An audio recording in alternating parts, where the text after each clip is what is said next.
দেখুন দাদা, আমি আপনার মতো বিত্তবান আর আপনার মতো অত বুদ্ধিমান নই।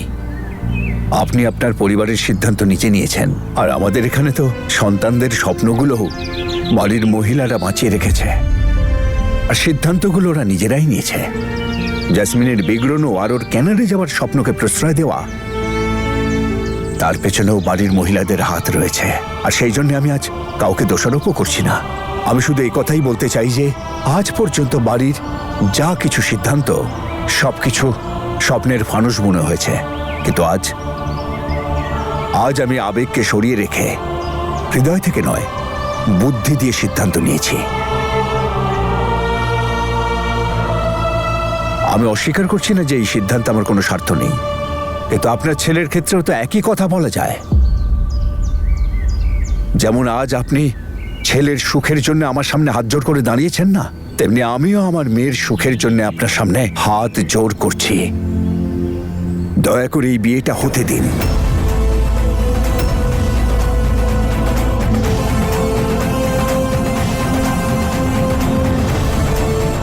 বলছিলাম কি, একবার ভেবে নাও।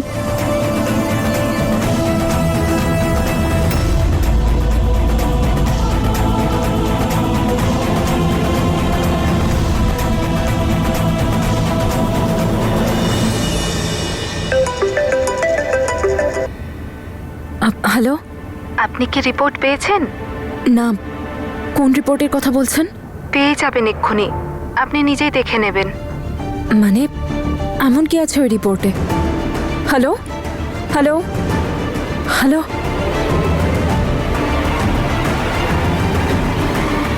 ম্যাম আপনি কোথায় যাচ্ছেন?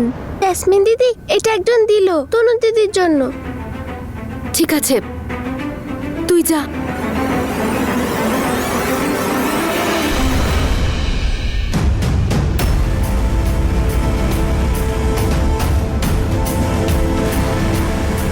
এমন কি আছে এই রিপোর্টে যেটা নার্স আমাকে ক্লিয়ারলি বললেন না?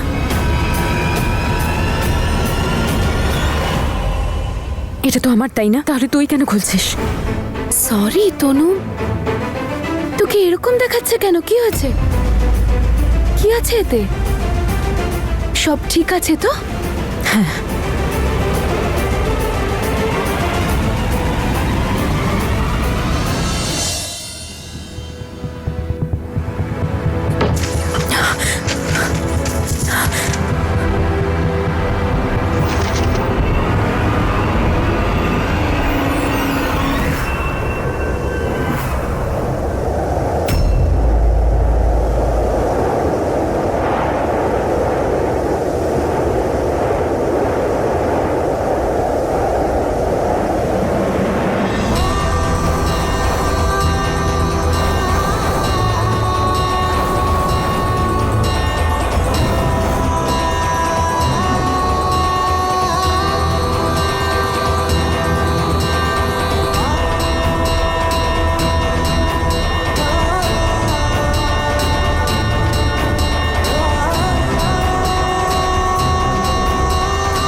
আমার মনে হয়েছিল যে আমি প্রেগনেন্ট। আমাদের কাছে এখনো অনেক টাইম আছে।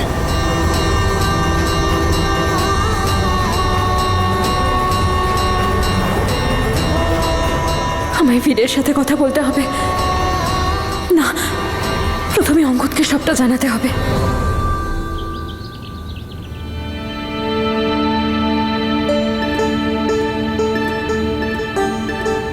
বাবা, আমি কখনো ভাবতেই পারিনি যে নিজের ভাইজির বিয়েতে বরযাত্রী হয়ে আমরা যাব। টুপুর, না বাবা, আগে প্রার্থনা হয়ে যাক, তারপরও সব হবে। ঠিক আছে। কি হলো ম্যাম, আপনি ঠিক আছেন তো? হ্যাঁ, আমি ঠিক আছি, আমি ঠিক আছি। অঙ্গদ, ফোনটা তুলুন। আপনি যান, 2 মিনিটে আসছি। হ্যাঁ বাবা। তনু ম্যাডাম, কি হলো? হ্যালো অঙ্গদ, আপনি আমার সাথে প্লিজ এক্ষুনি দেখা করুন, এক্ষুনি। এখন এখন তো আমি অঙ্গদ, ইটস ভেরি আর্জেন্ট। আমি আপনাকে বললাম তো এক্ষুনি দেখা করুন, তার মানে এক্ষুনি প্লিজ। আচ্ছা ঠিক আছে তনু ম্যাডাম, আমি করছি কিছু একটা, আপনি শান্ত হন। ওকে।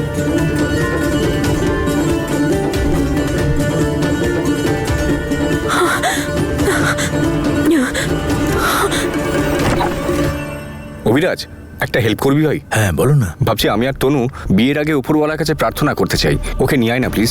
আরে ডোন্ট ওয়ারি ব্রো, আমি এক্ষুনি নিয়ে আসছি তনুকে। থ্যাংক ইউ ভাই। এমন কি দরকার পড়লো যে তনু এই মুহূর্তেই কথা বলতে চায়? আবার বীরকে কেউ সিসিটিভি ফুটেজ পাল্টে দিয়েছিল আর আমরা জানতে পেরেছি এটা কে করেছে। আপনি চিন্তা করবেন না স্যার, খুব তাড়াতাড়ি এই কেসটা সলভ হয়ে যাবে। আমরা আসছি। যদি আমি কোনোভাবে তনুকে বীরের নিরপরাধ প্রমাণ হওয়া পর্যন্ত আটকাতে পারতাম। তনু, কিরে কোথায় যাচ্ছিস এখন? কোথায় নিয়ে যাচ্ছিস ওকে? এখনো ওকে তৈরি হতে হবে। আরে ওকে রেডি করার জন্য তো নিয়ে যাচ্ছি। মেকআপের জন্য কাকে ডেকেছো? হ্যাঁ দেখো কিরকম মেকআপ করেছো ওর। তাই আমি ওকে মেকআপ পার্লারে নিয়ে যাচ্ছি। আচ্ছা ঠিক আছে, যাতে ও খুশি হয়। জামা সোজা হলে চলে আসিস, একদম সুন্দর কোণে সেজে। মা, আমাকে ক্ষমা করে দিও। আমি তোমার কাছে অনেক বড় কথা লুকোচ্ছি।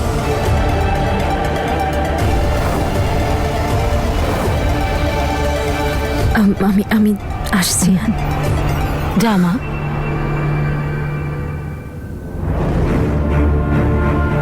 মা, তনু কোথায় চলে গেল? কোনো ভালো পার্লারে তৈরি হতে। আচ্ছা, আমিও যাচ্ছি তাহলে। আরে উপরে কোথায় যাচ্ছিস? ফোনটা নিতে। তুই দাঁড়া, আমি অটো নিয়ে আসছি।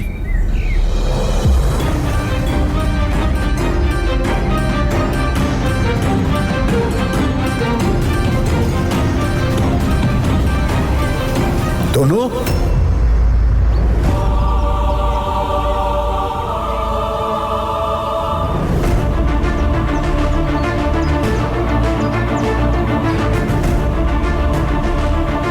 কোথায় যাচ্ছিস রে মা? ওই পার্লারে যাচ্ছি বাবা। কিন্তু পার্লার তো বাড়িতে। ওই কাজটা এখানে হবে না, পার্লারেই যেতে হবে। কিন্তু একলা যাবি কেন? অভিরাজকে সঙ্গে নিয়ে যা। যাচ্ছে তো অভিরাজ, ও অটো ডাকতে গেছে।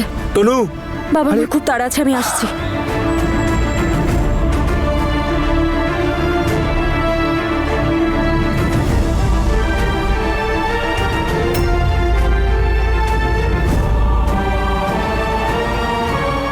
তনুকে বাইরে যেতে দেখে আমার মনে কেন আশঙ্কা হচ্ছে। হে উপরওয়ালা, আমার মেয়েকে রক্ষা করো।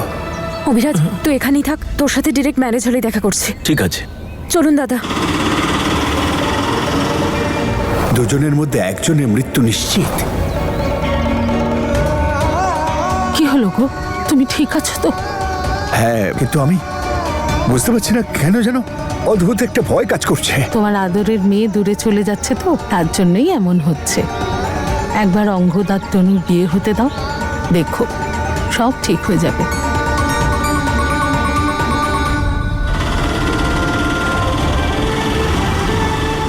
ভালো তো তোমাকে অনেক আগেই বেসে ফেলেছিলাম তনু, কিন্তু সেটা বুঝতে অনেক দেরি করে পারলাম।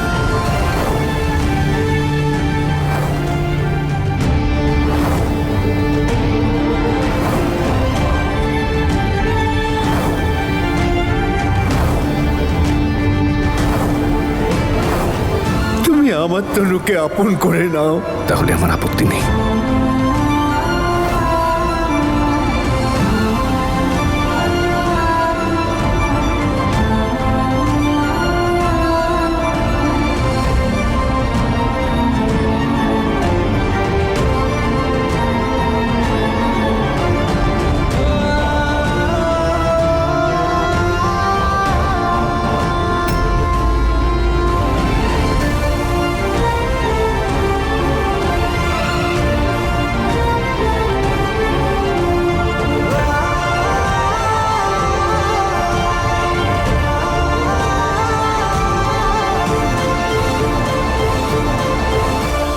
তনু ম্যাডাম। অঙ্গদ, কি হলো? আমি আপনাকে কিছু বলতে চাই, আর তারপরই আপনি ডিসাইড করবেন যে বিয়েটা আপনি করবেন কিনা। ব্যাপারটা কি বলুন না। I am pregnant.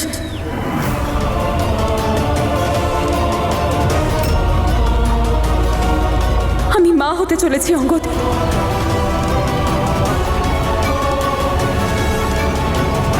বাবাকে রক্ত দেওয়ার সময় যখন আমার ব্লাড টেস্ট করা হয়েছিল, সেই রিপোর্টেই এটা এসেছে।